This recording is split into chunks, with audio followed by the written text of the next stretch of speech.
Dad's voice sliced through the buzz of conversation, loud and sharp enough to still the air. "Don't even think about showing up to the wedding, Emma," he said, his face tight with irritation, his words deliberate and cutting. "You'll ruin the photos. Your brother deserves better than having you in his background. He's the golden child, after all. You'll just bring the wrong kind of attention." It felt like the ground shifted under my feet. Heads turned. Conversations faltered mid-sentence. Even the fairy lights seemed to dim for a second. My heart pounded in my chest, the sting of humiliation blooming hot and fast under my skin. I caught Mom's eye across the lawn, hoping, praying for some flicker of defense, of discomfort, of anything. But she simply looked away, pretending not to notice. Ashley, Tyler's bride-to-be, smirked slightly into her champagne glass. Tyler didn't even look up. The silence that followed was deafening. I swallowed the lump in my throat, my nails digging into my palms as I forced myself to stay composed. I could feel the old familiar ache building inside me, the desperate, childish urge to beg for a seat at a table that had never been mine. But not this time. I took a slow breath, steadying the storm inside my chest. No tears, no outbursts. If they wanted a scene, they would be disappointed. Without a word, I straightened my shoulders, turned on my heel, and walked away. I didn't rush. I didn't flinch. I just moved through the backyard, past the careful decorations, the catered buffet, the family who never really wanted me there to begin with. When I reached my car, I slid behind the wheel and shut the door with a soft, decisive click. The noise of the party faded into a distant hum, as if the world was already moving on without me. Pulling out my phone, I opened my banking app. My fingers moved with a calm precision, unshaken now. The $5,000 I had transferred just a few days earlier, the honeymoon gift to help Tyler and Ashley have their dream trip, sat there in the transaction history like a cruel little reminder. I clicked cancel. The money rushed back into my account with a satisfying little notification ping. Then, just to be sure, I took a screenshot of the updated balance and the canceled transaction. I attached it to a message and sent it straight to Ashley. No words, no explanation, just the cold, simple truth. The message was delivered instantly. I imagined Ashley glancing at her phone mid-toast, her smile faltering when she realized what had just slipped through her fingers. Sitting in the dark, with only the soft glow of my dashboard, I let out a slow, steady breath. That was step one. They thought they had pushed me out quietly without consequence. They had no idea that I had already planted the first seed of my silent revenge, and that the night they had been bragging about for months was still very much in my hands. As the night swallowed the backyard behind me, the hurt gnawed quietly at the edges of my mind. I drove aimlessly for a while, letting the dark roads stretch out in front of me like a quiet confession. It wasn't just tonight. It had never been just tonight. This had been my whole life. I could still remember being 8 years old, standing at the doorway of the living room, clutching the spelling bee trophy I had won at school. I had run home bursting with excitement, heart thudding with pride, thinking maybe, just maybe, this would be the day they really saw me. But when I got there, they were already gathered around Tyler, who had scored a single goal at his soccer game that afternoon. Dad lifted him high onto his shoulders, Mom clapping, everyone laughing like it was the greatest victory in history. No one even looked my way. I had quietly placed the trophy on the mantel myself. A week later, it was replaced by Tyler's soccer ball, and my trophy disappeared without a word. Birthdays were no different. I spent my 16th birthday sitting on the front porch alone, the cake I had baked for myself slowly melting in the afternoon heat. They were out celebrating Tyler's college acceptance, an early admission to his dream school. My birthday, they said when they got home, had simply slipped their minds. It wasn't always outright cruelty.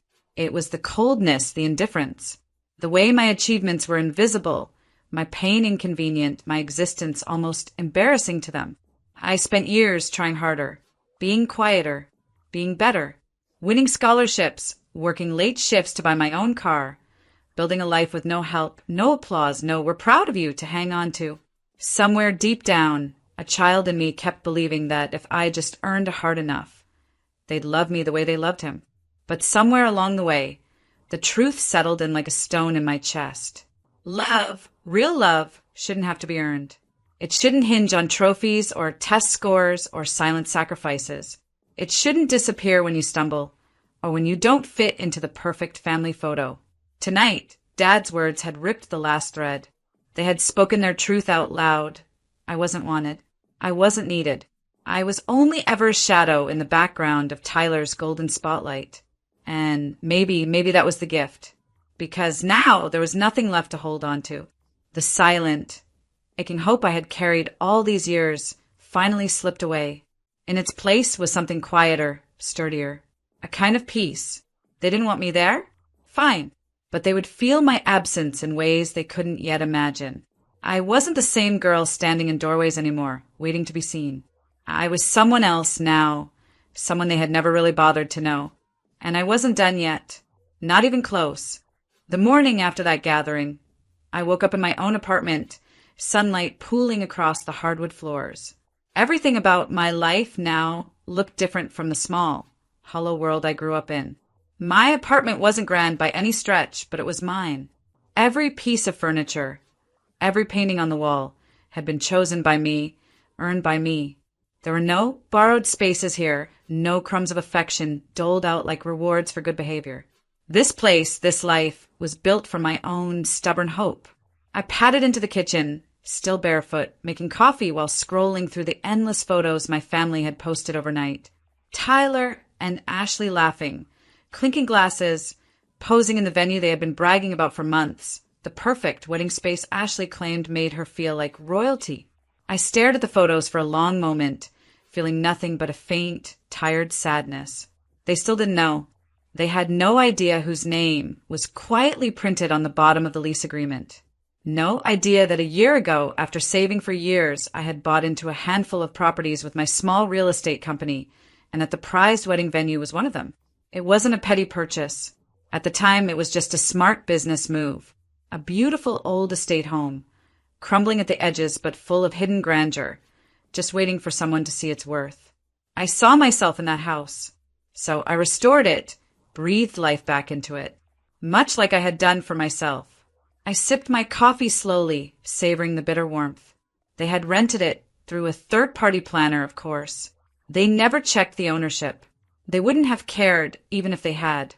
All my life, they had treated me like I was small, like I was nothing. Yet here I was, holding the keys to the very future they were so busy celebrating. It wasn't revenge I wanted. It was recognition, maybe. A silent acknowledgement that I wasn't the shadow they thought I was. But even that desire, I realized, was starting to fade. I didn't need them to see me anymore. I saw myself. I glanced over at my desk where the plans for the new expansion of my company lay stacked neatly in a folder. 2 new properties were already under renovation. I had contracts, employees, partners who trusted me, who respected me, not because I was Tyler's sister or someone's daughter, but because I had earned it. I was no longer the invisible girl, standing on the sidelines. I was building a life, quietly, fiercely, piece by piece. I set the coffee cup down, feeling a new kind of steadiness in my chest. Whatever came next wasn't about revenge. It was about reclaiming my own story, my own power, without ever needing to raise my voice. And somehow I knew that would be the sharpest, sweetest kind of justice. Because the thing about being underestimated your whole life is, one day, you stop trying to prove them wrong. And you just prove yourself right. And sometimes, just sometimes, they don't even see it coming. The morning of Tyler's wedding arrived with clear skies and a golden sunrise, the kind that promised perfection. I imagined Ashley waking up giddy, her bridesmaids fluttering around her, photographers snapping away, everyone buzzing about how flawless the day would be. Meanwhile, I stayed home. There was no last-minute scramble, no dress to press, no fake smiles to arrange. I wore jeans and a soft sweater, sipping tea by the window, watching the world move outside without me.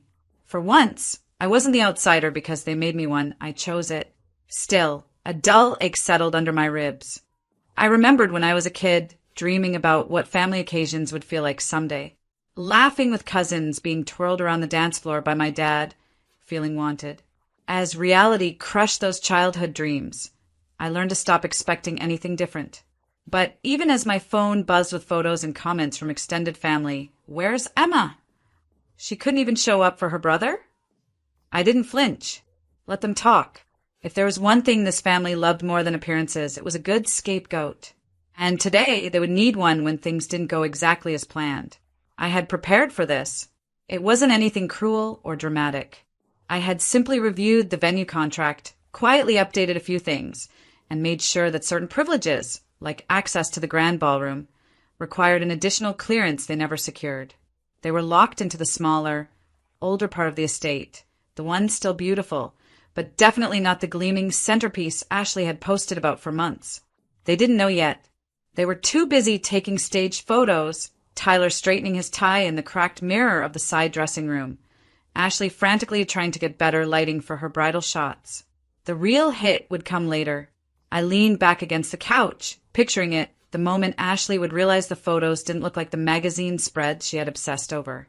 The ballroom she had counted on? Locked. Off limits. A small footnote in the rental agreement they didn't bother reading. It wasn't about ruining their day. It was about showing them, without ever saying a word, that I wasn't the powerless afterthought they believed I was. Around noon, my phone buzzed again. A text from an old childhood friend who was attending the wedding. "Hey, where are you? Ashley looks like she's about to blow a gasket. Ballroom's locked. They're stuck taking pics in the old library, LOL." I smiled just a little. It wasn't even about the money they had lost or the slight embarrassment in front of guests. It was about control, the one thing Ashley and my parents craved above all else. And today they were learning that no matter how perfectly you script an image, life has a way of slipping out of your hands when you least expect it. Still, there was no satisfaction in gloating. I didn't text back. I didn't call anyone. I simply stood up, stretched, and tucked my hair behind my ear. I had a dinner reservation that evening, a celebration of my own life, even if it was just with myself. For the first time in a long while, I realized I wasn't waiting anymore for their love, their approval, their apologies. I had already given myself everything they withheld. And somehow, that quiet, private victory was louder than any speech or confrontation could ever be. In my own silent way, I had already walked away, and they hadn't even noticed the door closing behind me. The reception was nothing like Ashley had envisioned. The grand ballroom, where she had spent months picturing herself in the spotlight, was empty save for a few scattered tables and a small dance floor. The guests had been moved into the library, the old wooden beams casting long, cool shadows as they mingled. Ashley's face had already turned a shade of pink from the frustration she was trying to hide behind a forced smile. Tyler, standing by her side, was doing his best to pretend that everything was fine. But it wasn't. As the night went on, whispers spread. I could feel the growing discomfort of the crowd, the sharp glances exchanged, the tightening of jaws. The planner was panicking, rushing to calm down the caterers. Staff members were whispering about technical issues with the audio equipment and lighting that had been set up for the grand reveal of the ballroom. But there was nothing they could do to fix it. The ballroom was locked by my request. I imagined Ashley frantic in the background, texting Tyler, trying to figure out how to save face. She would be trying to smooth things over, putting on her perfect bride persona, but deep down she knew. She knew she had been outwitted, outclassed in silence. I sipped my wine, comfortably distant from it all. A part of me almost felt sorry for them, but not enough to regret any of it. The chaos swirling at that reception, that wasn't my mess to clean up. I hadn't done a single thing except quietly reclaim my power, and they were the ones who had failed to see it coming. As the night wore on, Tyler caught sight of the camera crew, who had been busy trying to capture the essence of the event. I couldn't help but notice his expression shift when he noticed their discomfort. "It's fine," he said, too loud for it to be convincing, his voice carrying across the room. "We'll just make the best of it." But the words sounded empty, hollow even. The golden child was rattled. But, of course, Tyler couldn't lose his composure. Not in front of his friends, his family, the people who had watched him from a distance, worshipped him for his carefully curated life. I imagined him turning toward Ashley then, trying to reassure her with a glance, his eyes shifting nervously toward the rear doors where guests were slowly trickling in, pretending nothing was amiss. Inside me, though, there was no panic, no urge to correct their mistakes. I just watched, still calm, at peace. It was the first time I realized that in my silence I held all the power to leave them to their chaos, to let them sink in the mess they'd created for themselves. At one point, I saw Ashley storm off into the hallway, probably to hide her disappointment behind closed doors, her mascara starting to run. Tyler remained at the front, trying to laugh through the discomfort of his guests' confused murmurs. I checked my phone again, but there was nothing urgent. Just messages from friends wishing me a good evening as I sat, alone yet complete. Ashley had the wedding, Tyler had the attention, and I had the last laugh, silent, dignified, and entirely in control. I took another sip of my wine and smiled. This was no longer about them. This was about me finally stepping into the light. And they had no idea what was coming next. The evening dragged on, but I was no longer watching the clock. My phone buzzed, but I didn't need to look at the screen to know it was another round of frantic messages from Ashley. The pressure was mounting on her now. The guests were all visibly unsettled, whispering about the unusual setup. The photographer was struggling to get good shots in the dimly lit library, and I could see Tyler trying and failing to keep up the facade. It didn't take long for things to reach their breaking point. By dessert, there was a small commotion by the rear entrance. The hotel manager, who had clearly been informed about the situation, was trying to keep a calm face as he walked through the lobby, speaking quietly to someone on his phone. I knew what was coming. My phone rang. It was a number I didn't recognize, but I answered anyway. Emma? This is Janet, the wedding planner. The voice on the other end was tight, anxious. We've hit a small snag. The ballroom, it's not open. There's an issue with the reservation. We need your help. I let her talk, heard the panic creeping into her voice as she tried to explain the confusion, the lack of communication. I could hear the clinking of glasses, the muffled chatter in the background.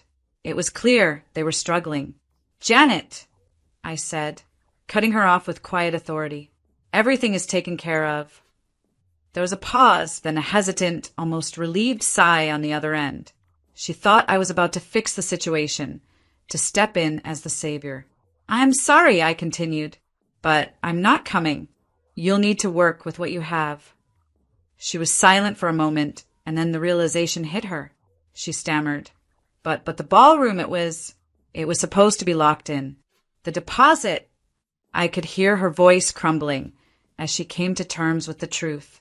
The venue had always been in my name that no one cared to check, my name on the contract that I had reserved months ago, the one they didn't even bother to acknowledge until now. I'll transfer the funds back, I said, my tone smooth, unruffled. No need to worry about it. I trust you'll make do with the library.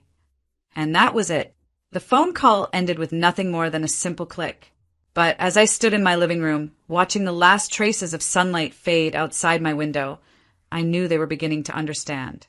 The silence of my actions, silent revenge in its purest form, had struck at the heart of their carefully constructed world. They didn't need a grand confrontation. They didn't need a scene. They were feeling the weight of their own choices now, and it was crushing them. Tyler, who had always been the golden boy, was beginning to realize how easily his facade could crumble. Ashley, the bride who had planned every last detail down to the last shade of blush pink, was now seeing her perfect wedding day unravel in real time. I took a deep breath, letting the calm settle over me. They were the ones who had failed to value me. They were the ones who had made me feel small for so long. And now, without a single word spoken, they were starting to feel the consequences of their own neglect. The only thing left for me to do was watch, silently, as their perfect day slowly turned into the mess they had made for themselves. The evening spiraled into chaos, but not in the way anyone expected. There were no raised voices, no angry confrontations. It was all silent behind the scenes, just the subtle shifts in the atmosphere, the unspoken tension that thickened with every passing minute. Tyler was the first to notice it. He'd been trying to distract himself with the usual family obligations, his fingers stiff as he tried to hold a forced conversation with guests who were too polite to leave but clearly uncomfortable with the situation. I saw him glancing toward the back of the room, his eyes searching for the manager, as if hoping for a quick resolution. But there was no one to turn to. The manager was gone, dealing with the fallout of the venue's unexpected closure. And the guests? They were beginning to whisper in the corner, uncomfortable with the stark contrast between the grand reception they had imagined and the reality of the small, dimly lit library they were forced to gather in. Ashley, on the other hand, had gone quiet. I could tell the cracks were showing in her perfect bride persona. The smile that had been plastered on her face all night was now faltering, her eyes darting around, looking for answers that weren't coming. She excused herself to the bathroom, her footsteps echoing in the hallway as she walked away from the crowd, the weight of the evening catching up to her. Tyler followed her soon after, his voice sharp as he tried to comfort her. But I could see the frustration creeping in, the cracks in his perfect golden child image were starting to show. His relationship with Ashley, which he had always painted as flawless, was now feeling the strain of the tension that had been growing ever since the start of the evening. But none of that mattered to me. I was no longer invested in their drama. They had spent years, decades, ignoring me, diminishing me to the background of their perfect lives. They thought they could push me around, treat me like I didn't matter, and I had always let them. But that was the old me, the one who felt invisible, who desperately tried to please everyone while being ignored. Now, I had everything in my control. I wasn't going to fight them. I wasn't going to scream or yell. I wasn't going to make a scene. The silence was more than enough. I watched as the evening continued to disintegrate in front of me. The food was served, but no one was hungry. The music started, but it felt out of place, the notes too cheerful for the tension that hung in the air. Guests were checking their watches, exchanging awkward glances, wondering what was really going on. Ashley finally returned to the main room, looking flushed and disoriented. She went straight to Tyler, who was now visibly tense. They began to talk in hushed tones, but I could hear the frustration in their voices, the realization that something was wrong, something was missing. The truth started to set in, and in that moment, I knew they were beginning to see me for who I truly was. I had never been the weak one in this family. I had never been the one who couldn't stand up for myself.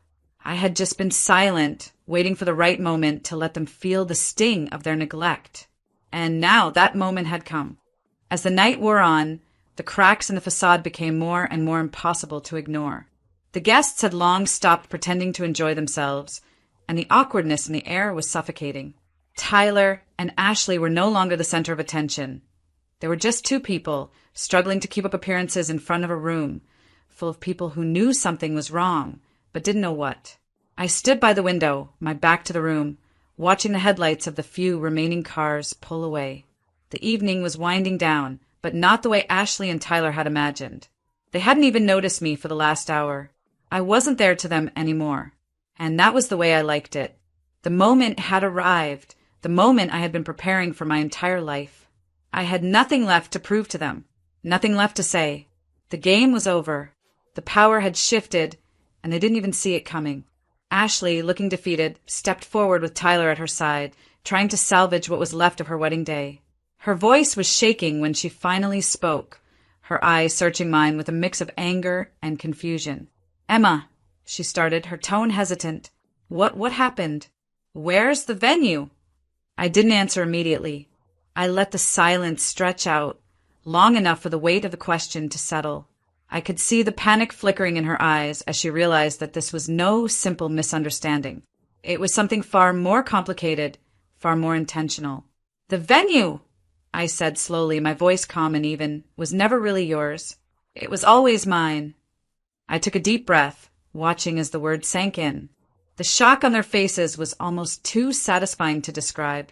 "I made the reservation months ago. I paid for everything.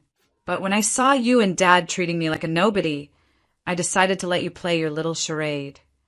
Tyler's face was ashen, his jaw tight with disbelief. "You what? Why didn't you tell us?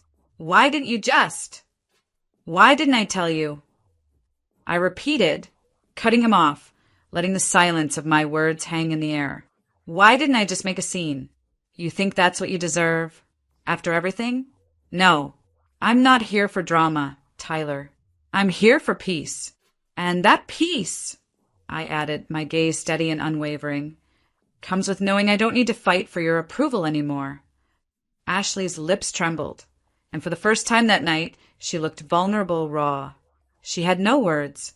I took one last look at them, my family, and I smiled. Not in a mocking way, but in a way that held a quiet, hard-earned satisfaction. They thought they could push me into the shadows forever, But now they had to confront the truth. I turned on my heel, heading toward the door. I didn't need to wait for their response. I didn't need to hear their apologies or their excuses. They were on their own now, standing in the wreckage of their own making. As I left the venue, I whispered to myself the one truth that had kept me going all these years. I didn't need them. Not anymore. And with that final thought, I stepped out into the night, feeling lighter than I had in years.